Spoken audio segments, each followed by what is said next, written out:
이 시간은 스가랴서를 살펴보도록 하겠습니다. 스가랴 선지자는 학계 선지자와 동시대 선지자로 학계보다 2달 뒤에 활동을 개시하였습니다. 그러므로 스가랴서의 메시지도 학계와 더불어 중단된 제2성전을 완성하도록 격려하는 데 있습니다. 그러나 스가랴 선지자는 육적인 성전을 재건하는 일에 머물지 않고 영적인 성전을 건축하는 데 초점을 맞추고 있습니다. 성전이란 어떤 의미일까요?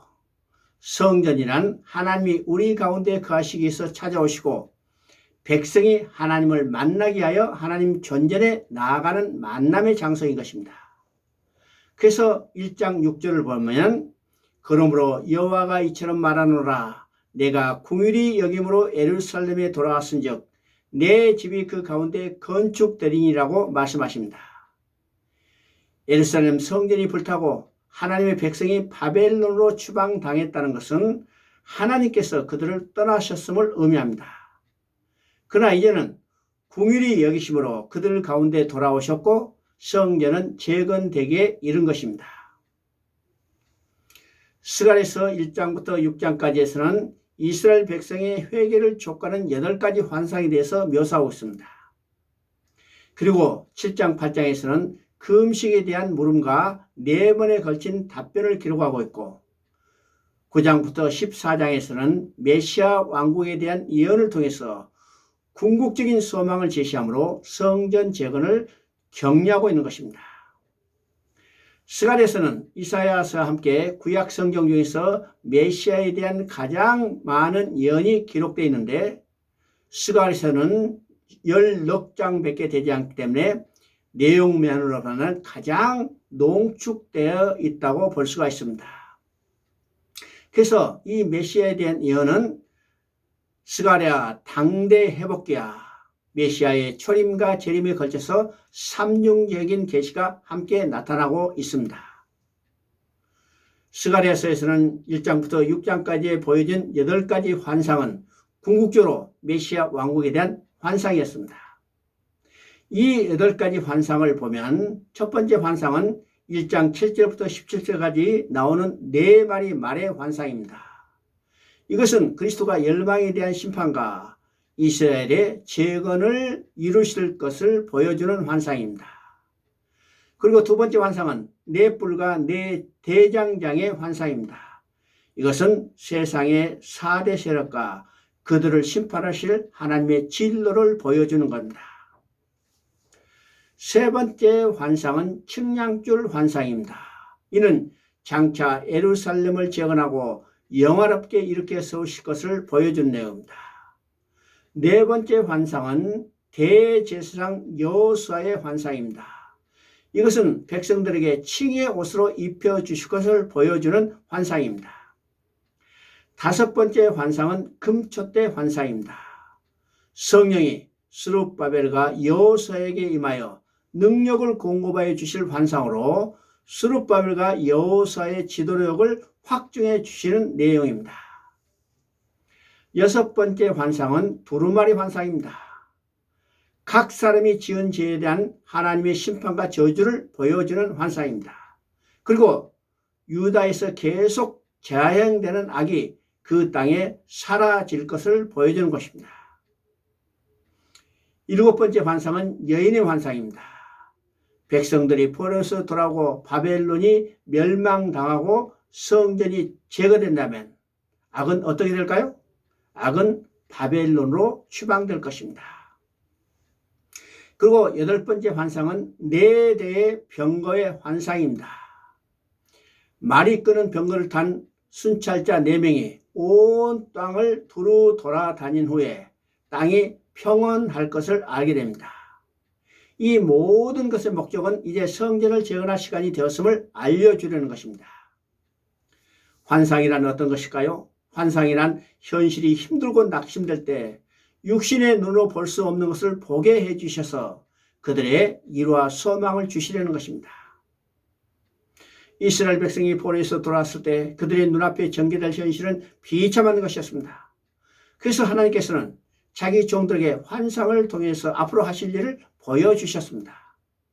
그렇다면 추방당했던 그들이 어떤 자격이나 공로로 하나님께 돌아올 수 있었단 말입니까?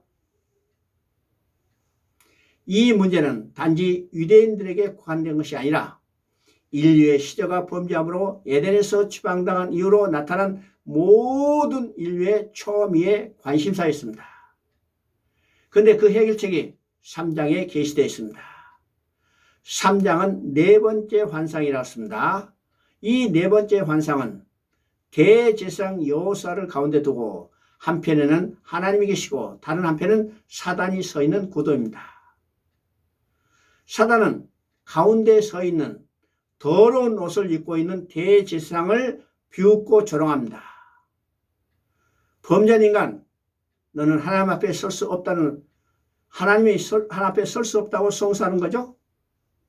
그때 하나님께서는 사단을 책망하고 있습니다.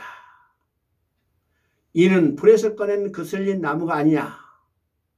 다른 말하면요, 더러운 옷을 입고 있는 대제사장 여호수아라는 바벨론이라는 불에서 막 꺼지면 거슬린 나무와 같은 모양이라는 것입니다.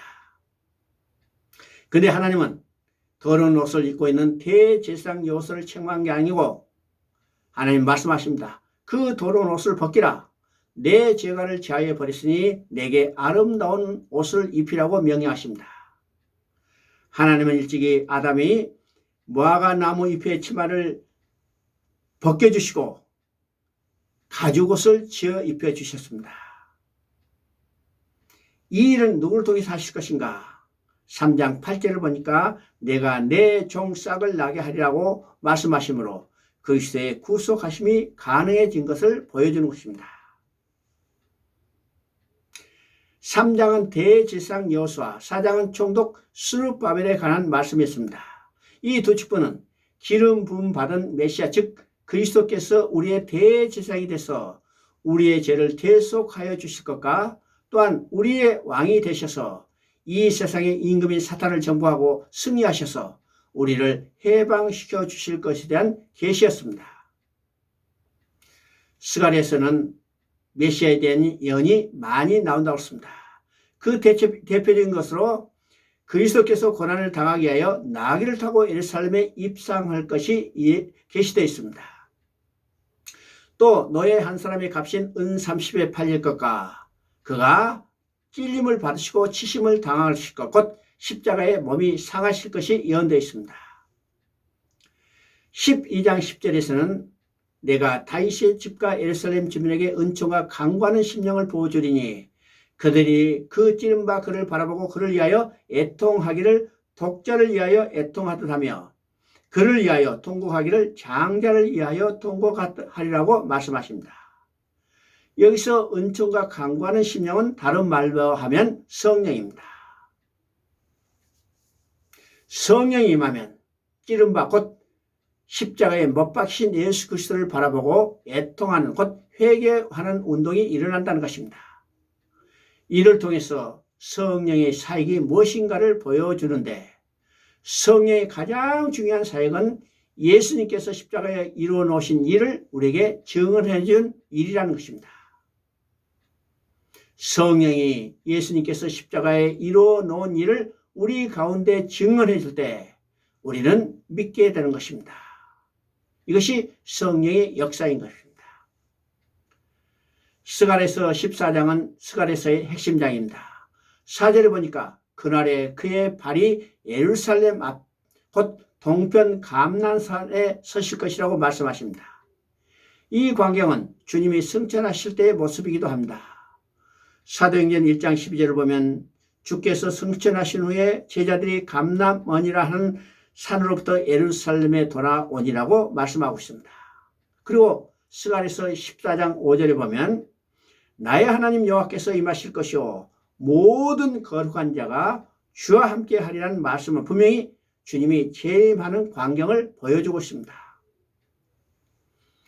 그리고 14장 11절에서는 다시는 저주가 있지 아니하리니 예루살렘이 안연히 서리라고 말씀하시는 것은 요한계시록 22장 3절에서 다시 저주가 없으며 하나님과 그 어린 양의 보좌가 그 가운데 있으리란 하신 말씀과 부합되는 것입니다. 핵심장인 14장 중에서도 핵심절은 9절이라 할 수 있습니다. 9절에 여호와께서 천하의 왕이 되시리라고 말씀하십니다. 이미 6장 11절에서도 여호수아에게 면류관을 씌워드림으로 그가 왕국의 왕에 오르시는 대가식 장면이 암시되었습니다. 그리고 이것은 스가랴서에서 사용되고 있는 만군의 여호와라는 하나님의 호칭에도 암시되었습니다. 또한 스가랴서 14장 속에 53번이나 이 만군의 여호와라는 말이 나타납니다. 그렇습니다. 우리 주 예수 그리스도는 왕 중의 왕으로 천하의 홀로 하나님이신 왕이시고 곧 만군의 여호와이십니다.